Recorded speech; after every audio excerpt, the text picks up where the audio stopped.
여러분 반갑습니다. 오늘 수요 성경 공부 오신 여러분들 환영하고요. 잠시 기도하고 공부 시작하겠습니다. 하나님 아버지, 오늘 저희들이 하나님 말씀 함께 공부하기 위해서 모였습니다. 하나님 말씀으로 은혜를 더해 주옵소서. 예수님의 이름으로 기도하옵나이다. 아멘. 네, 오늘은 저희가 그동안 긴 이사야서를 공부했는데 오늘부터는 사사기 말씀을 공부하도록 하겠습니다. 사사기 말씀은 대부분이 역사 이야기죠. 아주 조금 시가 있기도 하고 찬양이 있기도 하지만 대부분의 이야기는 역사입니다. 그래서 좀 저희가 말씀을 이해하기 조금 용이한 부분이 있어요. 사사기는 성경 전체에서 가장 어두운 시기를 기록한 성경이라고 우리가 알려져 있습니다. 그래서 기쁜 소식보다는 슬프고 절망적인 소식이 대부분이고, 그러나 그 안에 하나님께서 어떻게 그 백성들과 함께 하시며 역사하시는지 그 내용이 담겨 있어요. 그래서 마치 부분 보석을 찾는 듯한 그런 마음으로 말씀을 묵상하면 좋겠습니다. 자, 이제 1장 1절. 여호수아가 죽은 후에 이스라엘 자손이 여호와께 여쭈어 이르되 우리 가운데 누가 먼저 올라가서 가나안 족속과 싸우리이까. 여호수아가 죽었어요. 어떤 큰 지도자가 없어진 거죠. 그런데 지금 이스라엘 백성들이 뭐라고 말하는가? 하나님께 물어봐요. 왜냐하면 여호수아가 있을 때도 최종 결정권자는 누구였죠? 하나님이었어요. 그래서 하나님 앞에 나가는 거죠. 근데 질문이 뭐냐? 누가 먼저 올라갈까요? 라고 물어봅니다. 왜 이런 질문을 하냐면은 여호수아가 가나안 땅을 정복하죠. 그래서 이스라엘 백성들이 약속의 땅에 들어와요. 아브라함에게 준 약속이 다 이루어진 거죠. 그런데 그 가나안 땅을 정복했다는 것이 가나안 땅 안에 있는 모든 땅을 다 구체적으로 정복하고 성마다 외부 사람들을 다 물리치고 그렇게 했다는 뜻이 아니라 아주 중요한 핵심적인 몇몇 성들을 정복한 거예요. 그러니까 이스라엘 땅 전체를 이렇게 정복했지만 그 안에 작은 성읍들 안에는 여전히 가나안 사람들이 살고 있는 그런 상황이죠. 그래서 유다 백성들이 먼저 이스라엘이 누가 먼저 전쟁을 시작할까요? 이렇게 물어본 거죠. 2절. 여호와께서 이르시되 유다가 올라갈지니라. 보라, 내가 이 땅을 그의 손에 넘겨 주었노라 하시니라. 유다가 그 형제 시므온에게 이르되 내가 제비 뽑아 얻은 땅에 나와 함께 올라가서 가나안 족속과 싸우자. 그리하면 나도 내가 제비 뽑아 얻은 땅에 함께 가리라 하니 이에 시므온이 그와 함께 가니라. 하나님께서 유다 보고 올라가라 그래요. 그랬더니 유다가 시므온하고 같이 올라가자 그래요. 사실 시므온 지파와 유다 지파는 좀 가깝죠. 왜냐하면은 야곱의 아내 중에 레아가 이제 자식을 6명 낳았는데 처음 낳은 아들이 루벤, 시므온, 레위, 유다예요. 이 4명은 좀 가깝겠죠. 후에 이제 이살과 스불론을 낳았어요. 그러니까 유다와 시므온은 원래 가깝고요. 또 시므온 땅이 그 유다 지파 땅 안에 있어요. 그러니까 같이 갈 수 있는 거죠. 그러나 가만히 생각해 보면 하나님이 유다에게 올라가라 그랬잖아요. 근데 지금 유다가 혼자 가지 않는 거죠. 그러니까 부분적으로 뭔가 전체적으로는 순종을 하고 있는데 조금 부족한 면이 보이기 시작하는 것이죠. 4절. 유다가 올라가며 여호와께서 가나안 족속과 브리스 족속을 그의 손에 넘겨주시니 그들이 베색에서 10,000명을 죽이고 또 베색에서 아도니 베색을 만나 그와 싸워 가나안 족속 브리스 족속을 죽이니. 이제 하나님께서 함께 하시니까 올라가서 10,000명을 죽이는 승리를 거둬요. 그리고 아도니 베색을 죽였다 그래요. 아도니 베색과 싸웠다 그래요. 이 아도니 베색이라는 말은, 베색이라는 것이 베색 지역이잖아요. 아도니는 아마 주인 이런 의미가 있는 것 같아요. 그러니까 아도니 베색은 베색 땅의 리더, 왕, 이런 의미가 있겠죠. 6절. 아도니 베색이 도망하는지라 그를 쫓아가서 잡아 그의 엄지손가락과 엄지발가락을 자르매 아도니 베색이 이르되 옛적에 70명의 왕들이 그들의 엄지손가락과 엄지발가락이 잘리고 내 상 아래에서 먹을 것을 줍더니 하나님이 내가 행한 대로 내게 갚으심이로다 하니라. 무리가 그를 끌고 예루살렘에 이르렀더니 그가 거기서 죽었더라. 이제 아도니 베색의 엄지발가락을 잘랐어요. 그랬더니 이 아도니 베색이 과거에 자기가 한 일, 그걸 생각나는 거예요. 그 뭐냐면 70명의 왕들의 손가락과 엄지발가락을 잘랐다는 거예요. 그래서 이걸 보면요, 지금 가나안 전쟁이 그냥 어떤 분들은 되게 잔혹한 전쟁이라고 하기도 해요. 그런데 부분적으로 가나안 사람은 아무런 죄가 없는데 하나님이 그 가나안 족속을 뭐 징벌한 거냐? 그건 아니라는 거예요. 가나안 족속 안에 죄를 징벌하는 도구로 이스라엘을 사용한 거죠. 또 이스라엘이 또 죄를 지으니까 또 아시리아가 쳐들어오기도 하고 바벨론이 쳐들어오기도 하잖아요. 그래서 레위기 18장 24절 25절에 보면 이런 말이 있어요. 너희는 이 모든 일로 스스로 더럽히지 말라. 내가 너희 앞에서 쫓아내는 족속들이 이로 말미암아 더러워졌고 그 땅도 더러워졌으므로 내가 그 악으로 말미암아 벌하고 그 땅도 스스로 그 주민을 토하여 내느니라. 이스라엘 백성들을 가나안 땅에 넣어서 가나안을 정복하게 하는데 그 여러 가지 하나님의 큰 경륜 안에는 가나안 백성들의 죄를 징벌하는 것도 들어있다는 거예요. 8절. 유다 자손이 예루살렘을 쳐서 점령하여 칼로 치고 그 성을 불살랐으며 그 후에 유다 자손이 내려가서 산지와 남방과 평지에 거주하는 가나안 족속과 싸웠고 유다가 또 가서 헤브론에 거주하는 가나안 족속을 쳐서 세세와 아히만과 달메를 죽였더라.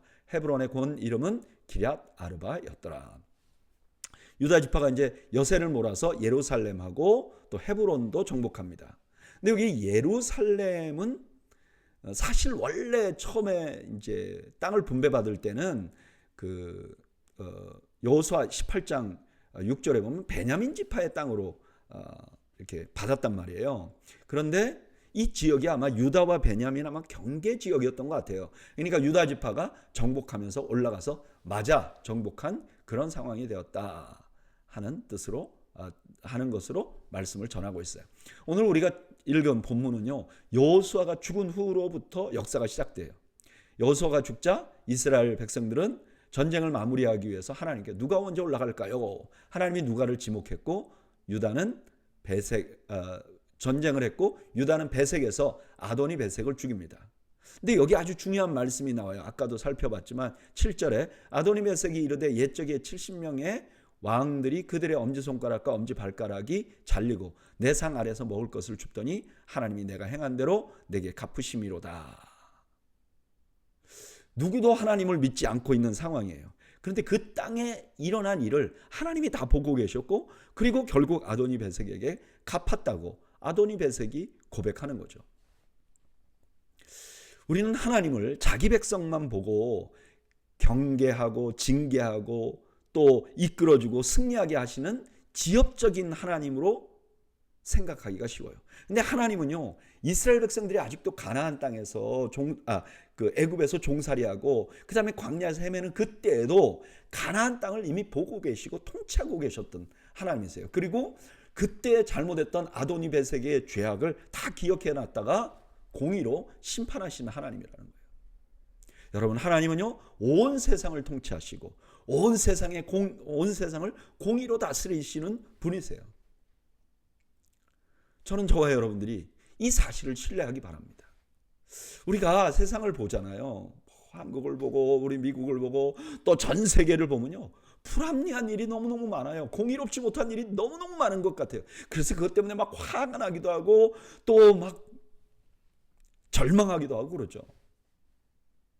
그런데 여러분, 우리가 그럴 때 잊지 말아야 할 것이 있어요. 그건 뭐냐면 하나님이 세상을 다스린다는 거예요. 그리고 그 하나님은 공의로 심판하실 것이라는 거예요. 저는 이 사실을 신뢰하는 여러분들이 되시기를 주님의 이름으로 축원합니다. 11절, 거기서 나아가 드빌의 주민을 쳤으니 드빌의 본 이름은 기럇세벨이라. 갈렙이 말하기를 기럇세벨을 쳐서 그것을 점령하는 자에게는 내 딸 악사를 아내로 주리라 하였더니 갈렙의 아우 그나스의 아들인 온니엘이 그것을 점령하였으므로 갈렙이 그의 딸 악사를 그에게 아내로 주었더라. 사실 이 이야기는 여호수아서 15장에서 이미 있었던 일이에요. 그러니까 지금 과거의 일인 거죠.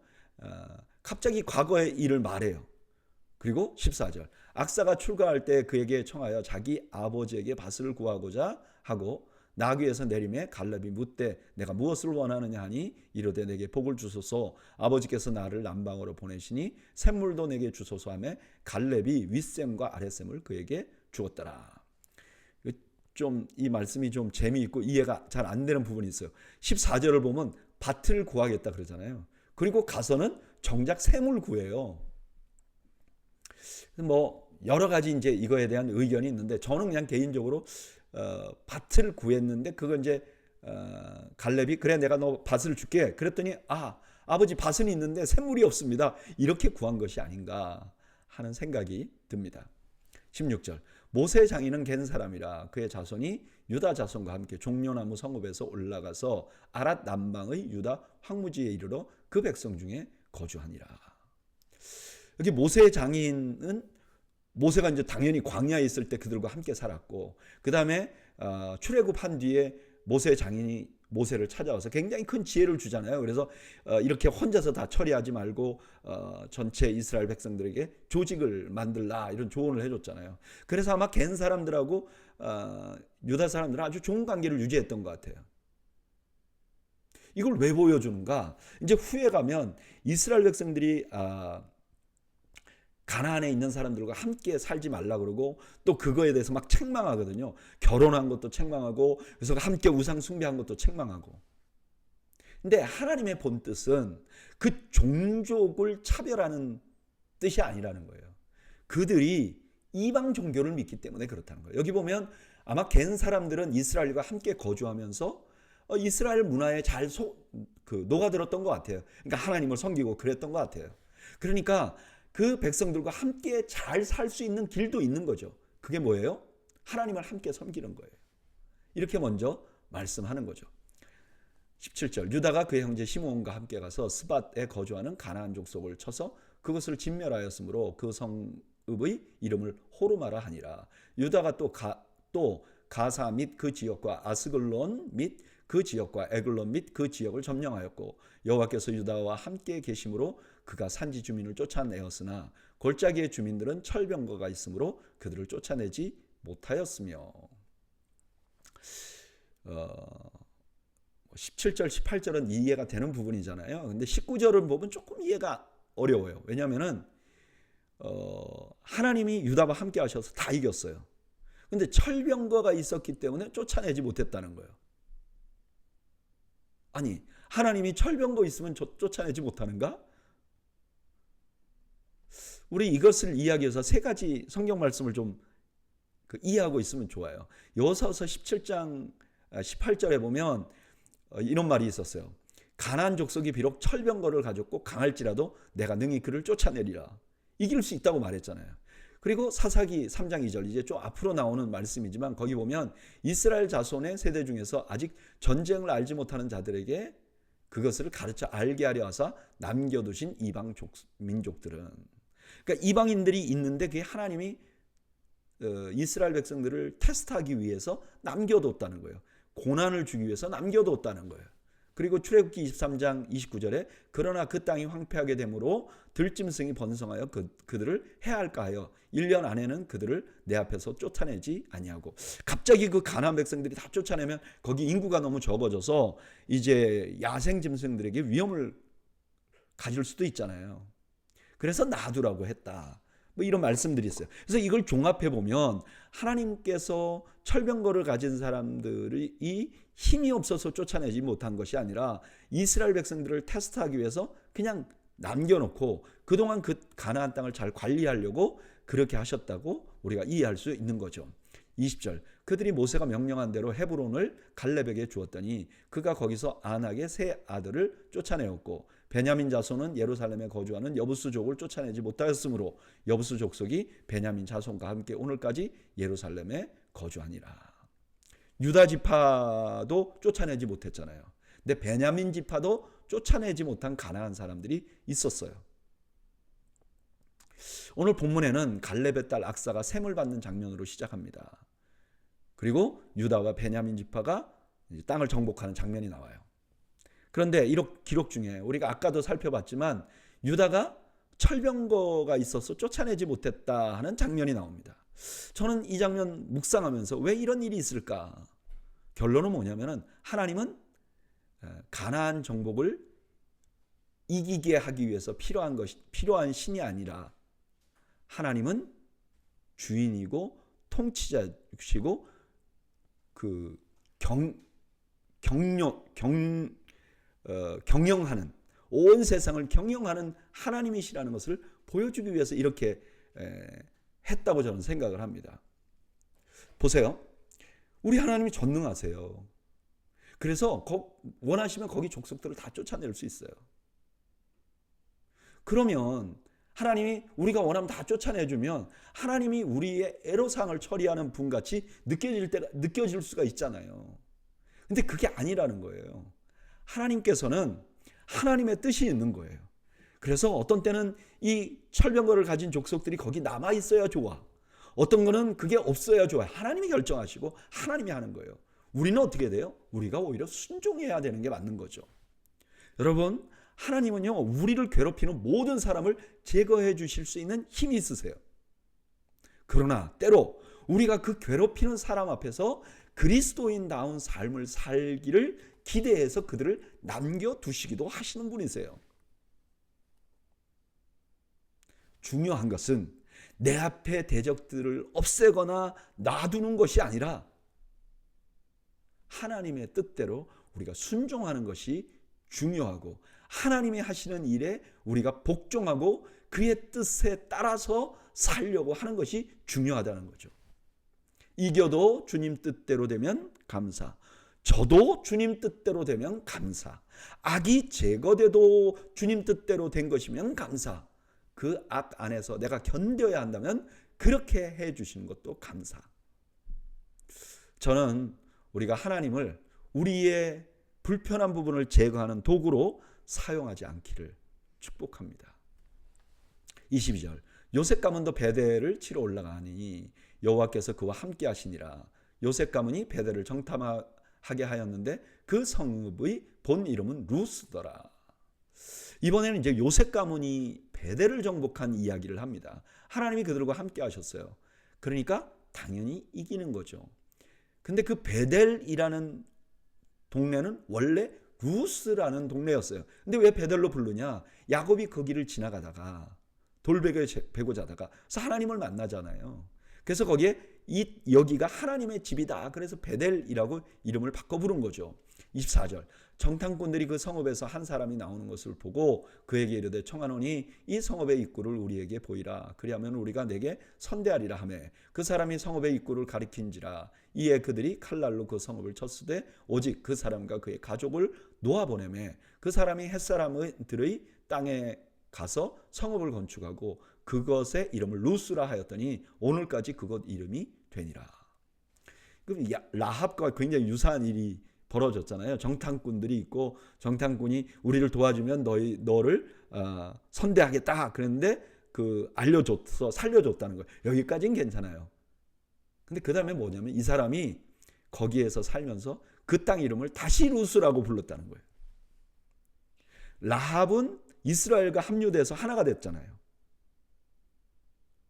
근데 이 사람은 베델의 이름을 원래 이름 루스라고 부르게 하는 거죠. 뭔가 역사가 뒤로 가는 듯한, 하나님의 역사를 지우는 듯한 그런 느낌이 들잖아요. 그죠? 좀 불안하죠. 27절, 므낫세가 벳산과 그에 딸린 마을들의 주민과 다낙과 그에 딸린 마을들의 주민과 돌과 그에 딸린 마을들의 주민과 이블르함과 그에 딸린 마을들의 주민과 무깃도와 그에 딸린 마을들의 주민들을 쫓아내지 못하며 가나안 족속이 결심하고 그 땅에 거주하였더니 이스라엘의 강성한 후에야 가나안 족속에게 노역을 시켰고 다 쫓아내지 아니하였더라.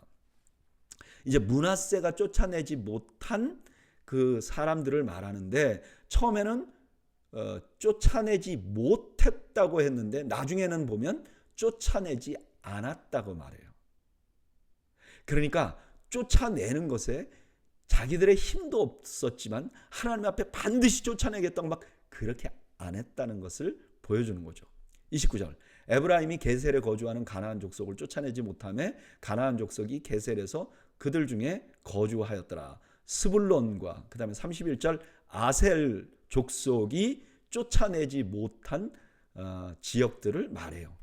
그 다음에 33절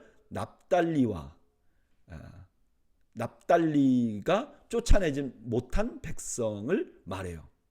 그리고 34절에 오면 아모리 족속이 단 자손을 산지로 몰아넣고 골짜기에 내려오기를 용납하지 아니하였으며, 심지어 단 자손은 자기들이 쫓아내지 않은 정도가 아니라 자기들이 쫓겨나가 버렸어요. 오늘 본문에는 요셉 지파 사람들이 베델을 정복할 때 도움을 준 사람을 다시 살려주었다는 사실로 시작합니다. 그는 베델을 다시 옛 이름 루스로 바꿔버려요. 그 다음에 므낫세가 정복한 도시들을 말씀하고, 다음엔 에브라임, 스불론, 납달리, 아셀, 단 지파의 상황을 기록합니다. 그리고 단 지파는 아예 가나안 사람에 의해서 쫓겨나 산으로 가게 됐다고 그래요. 근데 저는요, 이 말씀 중에서 베델의 이름이 다시 루스로 바뀐 것이 그냥 마음에 찜찜해요. 여러분, 베델은 하나님의 집이라는 의미를 가진 거잖아요. 하나님이 거기 거하신다. 이거 왜 이렇게 지었죠? 야곱이 자신과 함께 하신 하나님을 발견하고 지어준 이름이잖아요. 그러니까 그 땅에 하나님이 함께 하신다는 걸 잊지 않으려고 한 말이죠. 근데 요셉 지파가 단호하지 못해가지고 베델이 다시 루스가 된 거예요. 루스의 뜻은 뭐냐면 감나무 혹은 분리. 베델은 하나님이 함께 하신, 그 다음에 루스는 분리되었다. 그러니까 약간 하나님으로부터 분리됐다는 느낌이 들면서 뭔가 슬픈 일이 벌어질 것 같은 느낌이 들잖아요. 저는 그냥 이 모습을 보면서 이상하게 이런 생각이 들더라고요.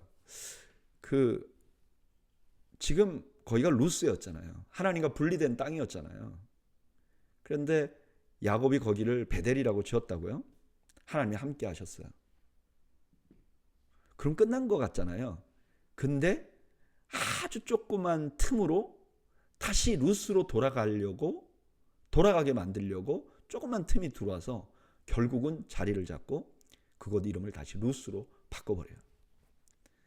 은혜 이전으로, 은혜 받은 것 이전으로 돌려놓는 거죠. 작은 틈 하나가. 지금 어떻게 보면 사사기 전체가 그런 느낌이 들어요. 이들이 쫓아내지 않는 그들 때문에, 가나안 백성들 때문에 이스라엘 백성들이 고난을 당해요. 고통을 당해요. 뭔가 은혜 이전으로 돌아가는 것 같아요. 그래서 저는 이런 생각이 들어요. 그때 요셉 지파가 좀 단호하게 했어야 되는데, 그들에게 그냥 살려주고 끝나는 게 아니라 너희들 우리 안에 와서 믿음 생활을 같이 해야 돼, 이렇게 좀 단호했으면 좋았을 텐데 좀 깨어있지 못했구나, 그런 생각이 들더라고요. 여러분, 우리 신앙생활은 늘 깨어 있어야 해요. 베드로전서 5장 8절에 뭐라고 그러죠? 근신하라, 깨어라. 작은 게으름과 작은 나태함이요, 우리 신앙 전체를 하나님의 은혜 밖으로 몰아낼 수도 있는 거죠. 저는 오늘 수요 성공 보고 오신 여러분들이 깨어 근신하는 그런 여러분들이 되시기를 주님의 이름으로 축원합니다. 사사기 2장 1절, 여호와의 사자가 길갈에서부터 복임으로 올라와 말하되 내가 너희를 애굽에서 올라오게 하여 내가 너희의 조상들에게 맹세한 땅으로 들어가게 하였으며, 또 내가 이르기를 내가 너희와 함께한 언약을 영원히 어기지 아니하리니 너희는 이 땅의 주민과 언약을 맺지 말며 그들의 제단을 헐라하였거늘 너희가 내 목소리를 듣지 아니하였으니 어찌하여 그리하였느냐. 이제 가나안 땅에 뭐라 그러죠? 정복을 했는데 부분 다 남겨둔 거죠. 가나안 백성들이 사는 거죠. 그런 역사 끝나고 나서 그 다음에 하나님의 사자가 나타나요. 그래서 뭐라고 말씀하시냐? 나는 너희들에게 약속한 거 다 지켰어. 근데 너희는 왜 약속을 지키지 않는 거지? 내 목소리를 듣지 않는 거지? 3절, 그러므로 내가 또 말하기를 내가 그들을 너희 앞에서 쫓아내지 아니하리니 그들이 너희 옆구리에 가시가 될 것이며 그들의 신들이 너희에게 올무가 되리라 하였노라. 여호와의 사자가 이스라엘 모든 자손에게 이 말씀을 이르매 백성이 소리 높여 운지라. 그러므로 그곳 이름을 복임이라 하고 그들이 거기서 여호와께 제사를 드렸더라. 너희들이 내 말 안 듣고 남겨둔 그 자들이 결국 너희의 올무가 될 거야. 그랬더니 이스라엘 백성들이 막 울었어요. 눈물의 장소가 된 거예요. 여러분, 여기는 어디죠? 약속의 땅이에요. 젖과 꿀이 흐르는 땅이에요. 그러나 그곳에서도 하나님 앞에 순종하지 않으니 거기가 눈물의 장소가 된 거죠. 근데 불순종은 뭐죠? 여러분, 불순종은요, 아예 아무것도 안 하겠다. 하나님 말씀하셨는데 no, 그러는 게 불순종이 아니에요. 부분적으로 순종하는 게 불순종이에요. 내가 슬그머니 완벽하게 안 하고. 6절, 전에 여호수아가 백성을 보내매 이스라엘 자손이 각기 그들의 기업으로 가서 땅을 차지하였고, 백성이 여호수아가 사는 동안과 여호수아 뒤에 생존한 장로들 곧 여호와께서 이스라엘을 위하여 행하신 모든 큰 일을 본 자들이 사는 날 동안에 여호와를 섬겼더라. 이 말씀은 여호수아서 24장 31절이 정확히 반복되는 거죠. 지금 과거를 회상하는 거예요. 그러니까 지금 미래는 뭔가 불안감이 있잖아요. 그땐 잘 섬겼어. 그럼 지금 아니라는 뜻이 담겨 있잖아요. 8절, 여호와의 종 눈의 아들 여호수아가 110세에 죽음에 무리가 그의 기업을 경내 에브라임 산지 가하스 산 북쪽 딥낫 헤라스에 장사하였고, 그 세대의 사람도 다 그 조상들에게로 돌아갔고, 그 후에 일어난 다른 세대는 여호와를 알지 못하였으며 여호와께서 이스라엘을 위하여 행하신 일도 알지 못하였더라. 1세대가 죽으니까 그 다음 세대는 하나님을 알지 못하게 되었다는 거예요. 오늘 본문에는 두 가지 경고가 담겨 있어요. 첫째는 하나님이 경고하고 복임에서 막 백성들이 운 사건. 그 다음에 두 번째는 여호수아가 죽고 나서 그 다음 세대는 하나님을 잊은 것. 저는 그냥 이 말씀 보면서 이상하게 우리가 살아온 대한민국 교회의 상황과 매우 유사하다는 생각이 들어요. 우리의 조상들 100년 전에 복음이 처음 들어왔을 때 우리나라는 정말 뜨거웠잖아요. 그리고 유례 없는 부흥을 이루었잖아요. 근데 이게 100년이 채 되지 않아서 그 전성기가 내려가기 시작했고, 지금은 뭐 2세기가 지나니까 이건 정말 더 어려워지는 지금 그런 상황이 됐잖아요. 그래서 이 말씀 묵상하면서 왜 이런 기록을 했을까? 왜 그들은 그때 잘 섬겼는데 그걸 다 잊어버렸다. 그 기록을 하기 전에 왜 이스라엘 백성들이 하나님의 책망을 듣고 울었다는 기록을 해놨을까? 저는 그냥 개인적으로 이렇게 상상을 해봐요. 만약에 복임에서 울기만 하지 않고 회개를 했으면 어땠을까? 뭔가 좀 달라지지 않았을까? 하나님 분명히 경고하셨어요. 복임에 하나님의 경고를 받을 때는 회개해야 될 때죠. 그냥 울기만 해서 될 때는 아니죠. 우리 옛날에 부르던 찬송가 중에 울어도 못하네 눈물만이 흘러도 이런 찬양이 있잖아요. 그럼 우는 것만으로는 해결이 안 되는 거예요.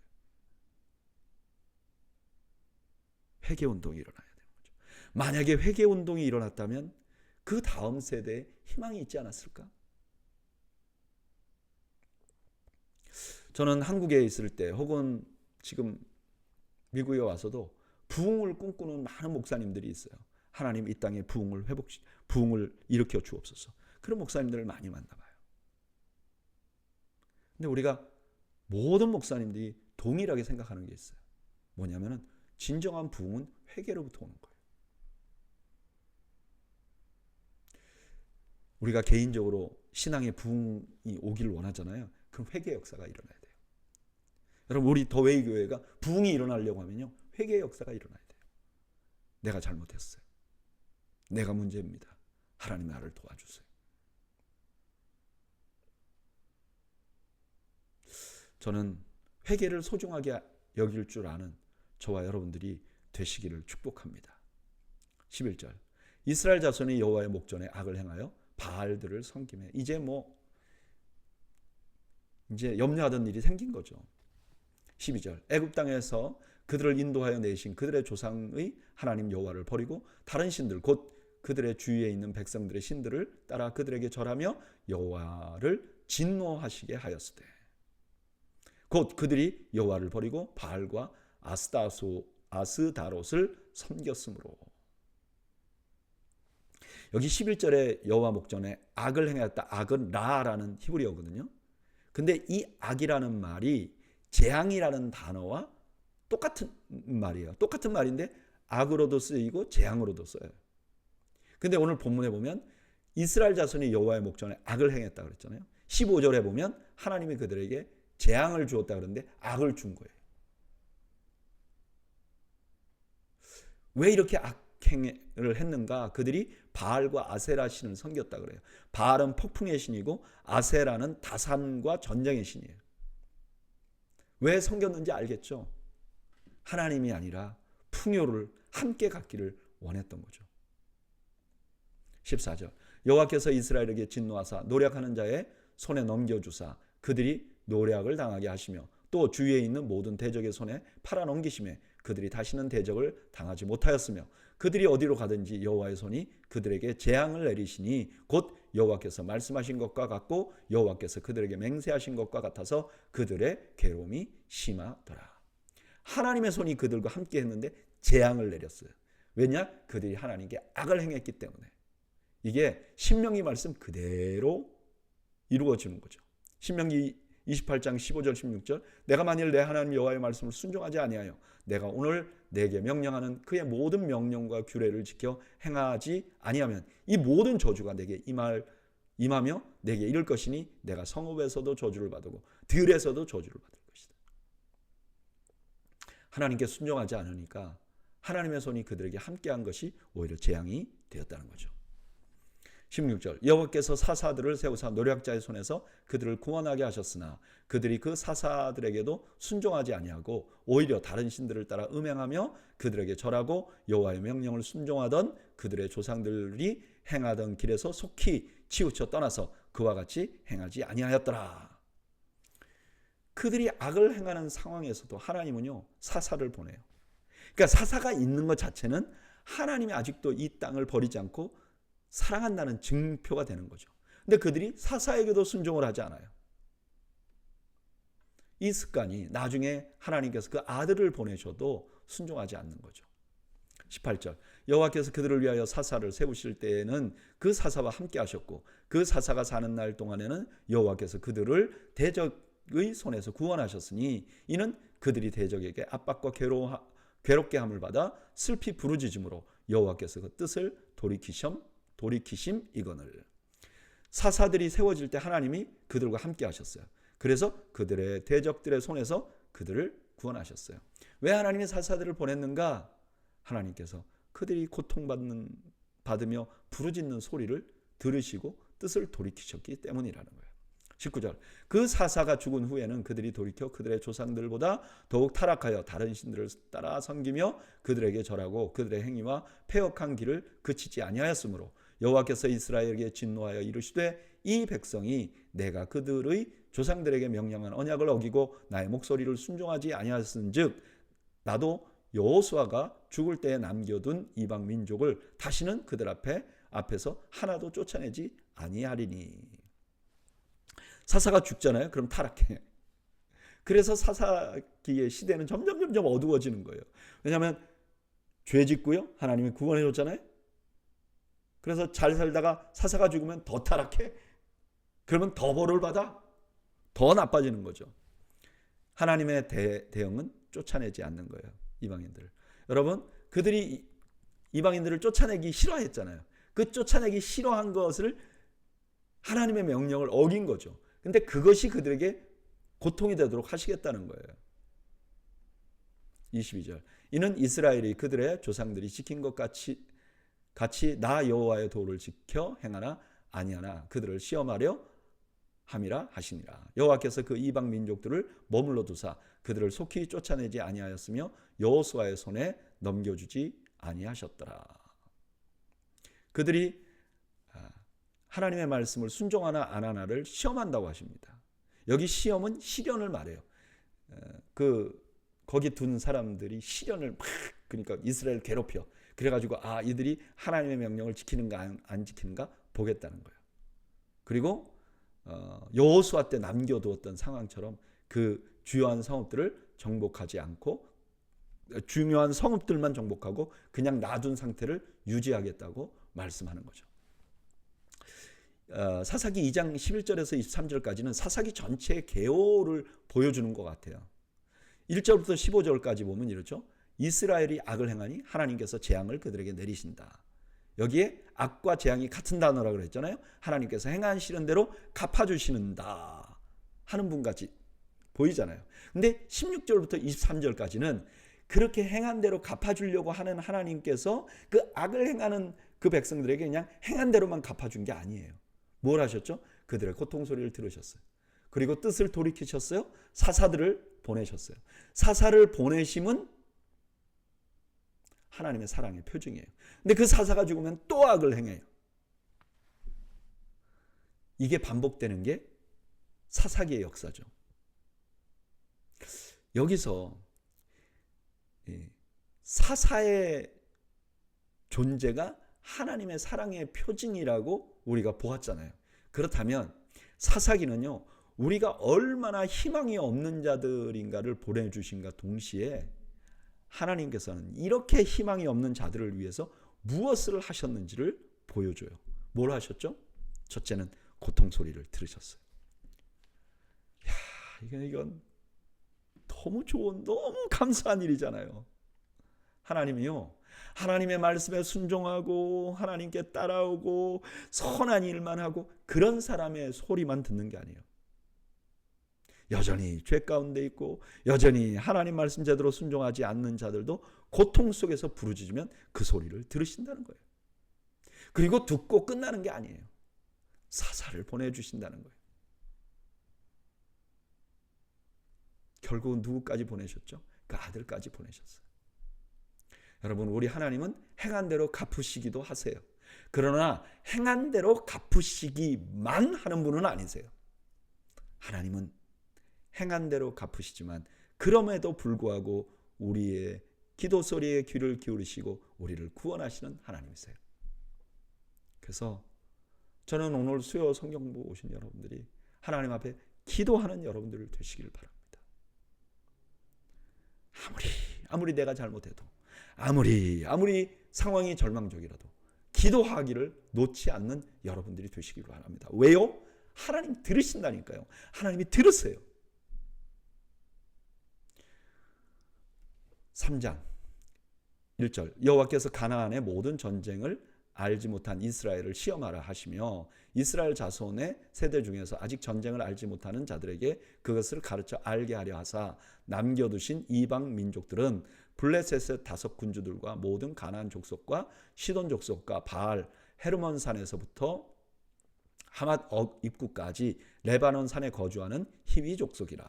여기 시험을 한다는 건 시련을 주는 거를 의미해요. 근데 시련을 주는 이유가 그들을 망하게 하려는 게 아니라 가르쳐 알게 하려고 하신다. 4절 남겨두신 이 이방 민족들로 이스라엘을 시험하사 여호와께서 모세를 통하여 그들의 조상들에게 이르신 명령을 순종하는지 알고자 하셨더라.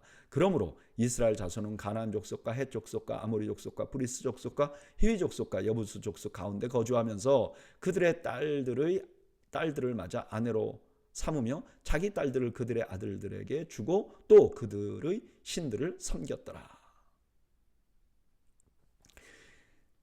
4절에 모세를 통해서 이르신 명령은 모세오경에 말씀드릴 거예요. 근데 그 중에 특별히 하나님만 섬기라 하는 말씀이 핵심이었을 거예요. 근데 5절 6절에 보면 이스라엘 백성들은 하나님의 시험에 실패한 거죠. 그냥 단순히 이방 사람들과 통혼한 것이 아니라 그들의 신을 섬겼어요. 7절 이스라엘 자손이 여호와의 목전에 악을 행하여 자기들의 하나님 여호와를 잊어버리고 바알들과 아세라들을 섬긴지라. 여호와께서 이스라엘에게 진노하사 그들을 메소포타미아 왕 구산 리사다임의 손에 파셨으므로 이스라엘 자손이 구산 리사다임을 8년 동안 섬겼더니 이스라엘 자손이 여호와께 부르짖음에 여호와께서 이스라엘 자손을 위하여 한 구원자를 세워 그들을 구원하게 하시니 그는 곧 갈렙의 아우 그나스의 아들 온니엘이라. 이 첫 번째 사사가 온니엘이잖아요. 근데 온니엘의 그 이야기는 보면요, 앞으로 일어날 사사들의 그 이야기에 어떤 모델 같은 패턴을 다 보여줘요. 자, 그 패턴이 뭐냐? 이스라엘이 바알과 아세라, 그러니까 이방신을 섬겨요. 그러니까 하나님이 거기에 진노해요. 그래서 하나님이 그 근처에 있는 왕에게 팔아요. 그래서 이스라엘이 이방 왕을 섬겨요. 그게 너무 고통스럽잖아요. 하나님께 부르짖어요. 그럼 하나님께서 구원자를 세워서 구원하시는 거죠. 10절, 여호와의 영이 그에게 임하셨으므로 그가 이스라엘의 사사가 되어 나아가서 싸울 때에 여호와께서 메소포타미아 왕 구산 리사다임을 그의 손에 넘겨주심에 온니엘의 손이 구산 리사다임을 이기니라. 그 땅이 평안한 지 40년에 그나스의 아들 온니엘이 죽었더라. 원래 온니엘은 이제 좋은 장수였죠. 근데 그 좋은 장수였는데 하나님의 영이 임하니까 사사가 된 거예요. 그래서 그들을 압제하던 구산 리사다임과 전쟁을 해서 이겼다. 그리고 이기고 나서 온니엘이 다스리니까 40년 동안 평안, 샬롬이 있었다. 이렇게 기록하는 거죠. 오늘 본문 1절부터 6절까지는 가나안 족속을 남겨두신 이유를 설명합니다. 그 족속을 남겨두신 것은 뭐죠? 이스라엘의 불순종 때문이에요. 근데 그 남겨주신 족속을 가지고 이스라엘을 테스트하겠다는 거예요. 하나님만 섬기는지. 근데 그들은 결국 실패해요. 오히려 그 남겨진 사람들하고 통혼함으로 하나님이 아니라 우상을 섬기게 되는 거죠. 그리고 7절부터 11절에는 첫 사사 온니엘에 대한 이야기가 나옵니다. 이 이야기에는 사사기의 전형적인 패턴이 그대로 나온다고 그랬죠. 범죄하고 징계하고 부르짖고 구원하고. 근데 저는 이 말씀 중에서 가장 마지막 부분이 마음에 남아요. 하나님께서 보내신 사사 온니엘이 통치할 때 그 땅에 평화가 있었다. 약속의 땅은 평안한 땅이 샬롬이거든요. 근데 그들이 거기에 갔을 때 샬롬이 있었던 게 아니에요. 하나님이 보내신 구원자가 통치할 때 샬롬이 오는 거예요. 여러분, 우리가 구원받았잖아요. 근데 구원받았는데 우리가 하나님이 보내신 통치자이신 예수 그리스도의 주권을 무시하고 우리가 우리 마음대로 살면 구원을 받았지만 샬롬을 느끼지 못하는 거예요. 샬롬을 경험하지 못하는 거예요. 부끄러운 구원을 얻게 되는 거죠. 그런데 우리 예수님을 왕으로 섬기고 그 예수님 앞에 순종하고 그 예수님의 통치에 순종하면 거기서 샬롬이 온다는 거예요. 여러분, 마음에 우리가 느끼는 평안은요, 어떤 환경이냐에 오는 게 아니라 내가 어디에 있느냐, 미국에 있느냐, 한국에 있느냐, 직장이 어떤 곳이냐에 있는 게 아니라 내가 누구를 왕으로 섬기느냐에 있다는 것을 잊지 마시기 바랍니다. 우리가 우리 주님 앞에 주님이 왕이십니다. 주님이 나를 다스려 주시고 나는 거기에 순종하겠습니다. 그럴 때 우리에게 샬롬이 임하게 된다는 거예요. 저는 여러분들이 주님을 왕으로 섬겨서 샬롬을 경험하는 여러분들이 되시기를 축복합니다. 12절, 이스라엘 자손이 또 여호와의 목전에 악을 행하니라. 이스라엘 자손이 여호와의 목전에 악을 행함으로 여호와께서 모압 왕 에글론을 강성하게 하사 그들을 대적하게 하심에 에글론이 모압과 아말렉 자손을 모아가지고 와서 이스라엘을 쳐서 종려나무 성읍을 점령한지라. 40년 동안 평안했어요. 근데 이스라엘이 또 악을 행해요. 40년 지난 다음에 바로 악행을 했는지 몰라요. 그러나 이들이 악행을 했어요. 무슨 악행을 했는지도 몰라요. 근데 아마 우상 숭배를 했겠죠. 그런데 이들이 우상 숭배하는 동안 옆에 모압, 그동안 이스라엘 입장에서 모압 아무것도 아니라고 생각했어요. 근데 이 모압이 강성해지는 거예요. 내가 악을 행하니까 나는 약해지고 모압이 강성해져서 여리고에서 이스라엘을 다스리기 시작한 거죠. 14절, 이에 이스라엘 자손이 모압 왕 에글론을 18해 동안 섬기니라. 이스라엘 자손이 여호와께 부르짖음에 여호와께서 그들을 위하여 한 구원자를 세우셨으니 그는 곧 베냐민 사람 게라의 아들 왼손잡이 에훗이라. 이스라엘 자손이 그를 통하여 모압 왕 에글론에게 공물을 바칠 때, 에글론이 다스릴 때 그는 여리고에 있고 이스라엘 백성들은 각 곳에 흩어져 있겠죠. 이들이 공물을 바쳐야 했어요. 몇 년 동안? 18년 동안. 근데 고통당하고 고통하다 18년 후에 하나님 앞에 부르짖기 시작하는 거죠. 저는 이런 거 보면 좀 빨리 깨달으면 좋잖아요. 근데 그때 하나님께서 베냐민 지파의 에훗, 왼손잡이 에훗을 들었었다 그래요. 베냐민 지파의 이름은 오른손의 아들이에요. 이름 자체가. 그러니까 뭐 이름 자체가 그러니까 어쩌면 그 오른손 잘 쓰는 거를 뭐 자랑스럽게 생각했을 수도 있죠. 근데 여기 에훗이 왼손잡이라고 하는데 이 왼손잡이라는 말은 오늘날 우리가 말하는 것처럼 왼손을 주로 쓰는 사람일 수도 있고요. 또 원어 그대로 말하면 오른손에 장애가 있는 사람이라는 의미가 있어요. 생각해 보세요. 오른손을 자랑스럽게 생각하는 지파에 어떤 아이가 태어났는데 얘가 오른손에 장애가 있어요. 그러면 얼마나 따돌림을 당했겠습니까? 얼마나 서름을 당했겠습니까? 근데 그가 지금 이스라엘의 지도자가 돼서 에글론에게 공물을 바치고 있다는 거예요. 16절 에훗이 길이가 한 규빗 되는 좌우의 날선 검을 만들어 그의 오른손 허벅지 옷 속에 차고 공물을 모압 에글론에게 바쳤는데 에글론은 매우 비둔한 자였더라. 에훗이 공물 바치기를 마친 후에 공물을 메고 온 자들을 보내고 자기는 길갈 근처 돌 뜨는 곳에서부터 돌아와서 이르되 왕이여 내가 은밀한 일을 왕에게 아뢰려 하나이다 하니 왕이 명령하여 조용히 하라 하매 모셔 선 자들이 다 물러간지라. 이제 그 칼을 허벅지 오른쪽 허벅지에 찼어요. 그러니까 만약에 오른손잡이라면 오른쪽에 안 하고 왼손 허벅지에 찼을 거 아닙니까? 이렇게 뽑아야 되니까. 근데 이제 왼손잡이니까 반대쪽에 칼을 차고 에글론을 만나러 가는 거예요. 근데 에글론의 이름 뜻이 작은 황소, 그다음에 비둔한 자 이런 의미가 있어요. 그러니까 아마 이게 에글론이라는 이름이 어쩐 별명이었을 수도 있어요. 그러니까 이 사람이 좀 비둔했고 그다음에 송아지 같이 이렇게 둥글둥글 이런 사람이었다는 거죠. 근데 여기에 내가 은밀한 일을 왕에게 아뢰겠습니다 할 때 이 일이라는 말이 일이기도 하고 어떤 때는 물건을 뜻하기도 한다는 거예요. 그래서 왕이여 제가 은밀하게 뭔가를 드리려고 합니다. 그러니까 뇌물 같은 걸 생각하고 자기 측근들을 다 물리친 거죠. 그러니까 이 사람이 그저 비둔했다는 게 그냥 몸이 비둔했다는 것만이 아니라 욕심이 아주 많았다는 거죠. 그 욕심이 이 사람을 죽게 만든 거죠. 20절 에훗이 그에게로 들어가니 왕은 서늘한 다락방에 홀로 앉아 있는 중이라. 에훗이 이르되 내가 하나님의 명령을 받들어 왕에게 아랠 일이 있나이다 하며 왕이 그의 좌석에서 일어나서 에훗이 왼손으로 뻗쳐 그의 오른쪽 허벅지 위에서 칼을 빼어 왕의 몸을 찌르매 칼자루도 나를 따라 들어가서 그 끝이 등까지 나갔고 그가 칼을 그의 몸에서 빼내지 아니하였으므로 기름이 칼날에 엉겼더라. 에훗이 현관에 나와서 다락문을 뒤에서 닫아 잠그니라. 에훗이 원래 왼손잡이였잖아요. 지금 보면 이 왼손잡이의 장점이 아주 극대화되고 있습니다. 뭐 어쩌면 그 왕 앞에 가니까 무기 검사하지 않았겠어요? 근데 보통 오른손잡이니까 왼쪽 허벅지 검사했겠죠. 근데 이 사람 칼이 오른쪽에 있었으니까 그냥 들어갔을 수도 있어요. 뭐 그냥 생각에. 그리고 칼을 탁 찌르는데 이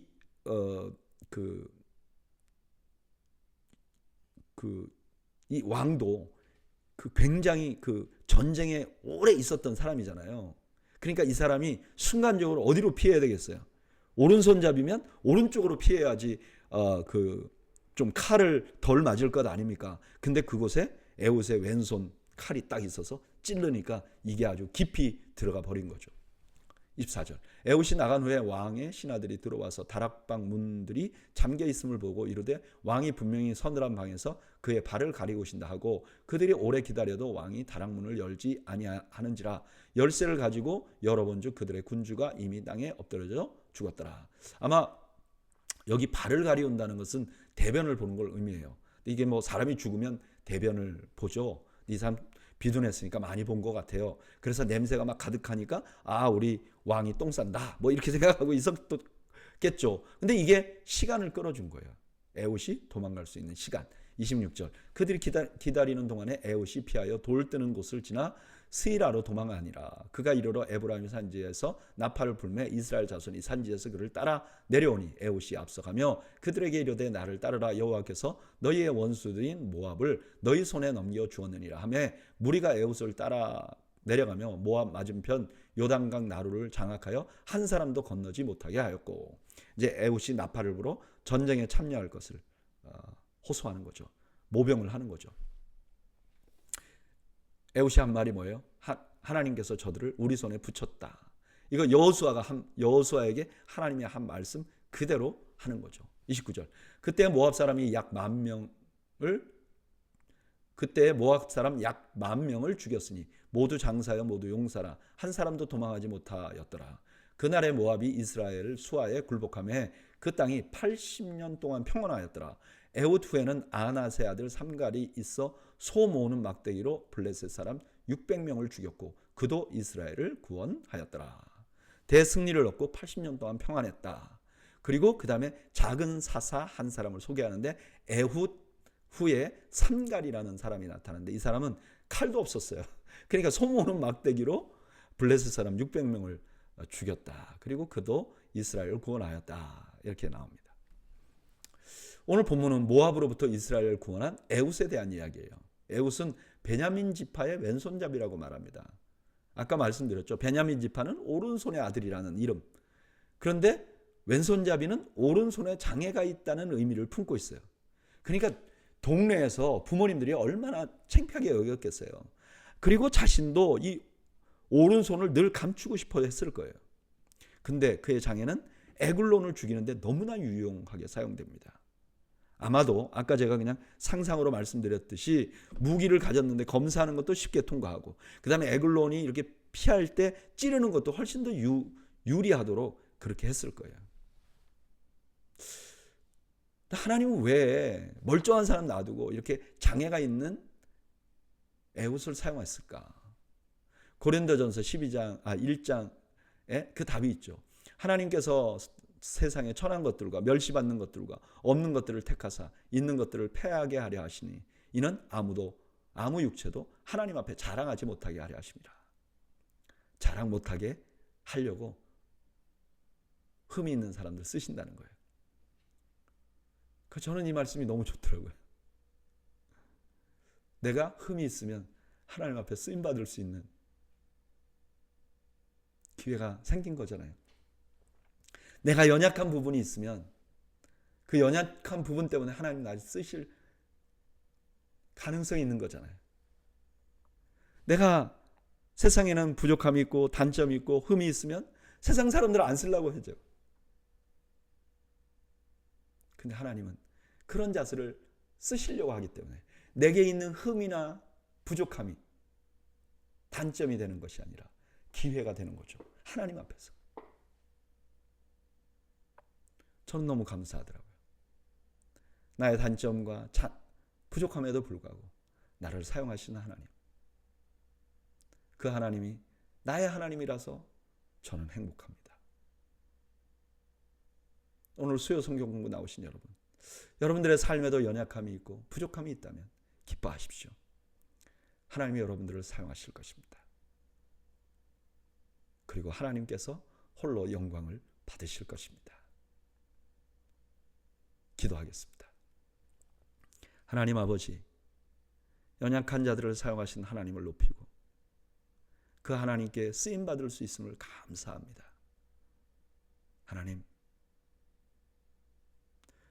우리가 우리를 사용하시는 하나님께 우리의 부족함을 올려드리고 하나님께 쓰임받으며 감사하는 우리 모두가 될 수 있도록 은혜와 자비를 베풀어 주옵소서.